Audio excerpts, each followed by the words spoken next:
আসন্ন পহেলা বৈশাখ উপলক্ষে আগামী 14 এপ্রিল পরীক্ষামূলকভাবে কৃষক কার্ড বিতরণ কর্মসূচির আনুষ্ঠানিক উদ্বোধন করবেন প্রধানমন্ত্রী তারেক রহমান।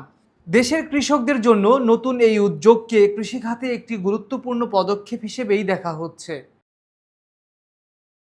সচিবালয়ের মন্ত্রিপরিষদ বিভাগের সম্মেলন কক্ষে প্রধানমন্ত্রীর সভাপতিত্বে অনুষ্ঠিত এক পর্যালোচনা সভায় এই সিদ্ধান্ত নেওয়া হয়। সভায় সংশ্লিষ্ট মন্ত্রণালয়ের প্রতিমন্ত্রী ও ঊর্ধ্বতন কর্মকর্তারা উপস্থিত ছিলেন। প্রধানমন্ত্রীর প্রেস সচিব সালেহ শিবলি গণমাধ্যমকে জানান, কৃষক কার্ড কেবল একটি পরিচয়পত্র নয়, এটি দেশের কৃষকদের ন্যায্য অধিকার, মর্যাদা ও নিরাপত্তার প্রতীক হিসেবেই কাজ করবে। এই কার্ডের মাধ্যমে কৃষকরা ধাপে ধাপে বিভিন্ন সরকারি সেবা ও সুবিধা লাভ করবেন।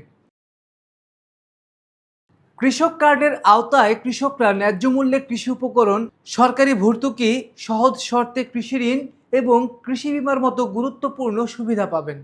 পাশাপাশি ডিজিটাল প্ল্যাটফর্মের মাধ্যমে আবহাওয়া, বাজার পরিস্থিতি এবং ফসলের রোগবালাই সম্পর্কেও প্রয়োজনীয় পরামর্শ পাওয়া যাবে।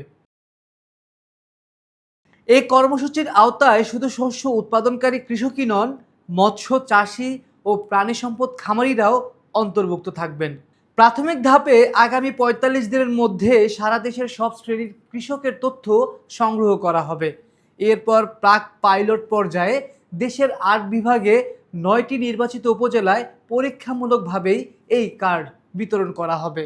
সরকারি পরিকল্পনা অনুযায়ী ভূমিহীন, প্রান্তিক ও ক্ষুদ্র কৃষকেরা গড়ে ২৫০০ টাকা করে সরাসরি ভর্তুকি বা কৃষি উপকরণ সহায়তা পাবেন। আকাশ সাদ, সদ্য সংবাদ, ঢাকা।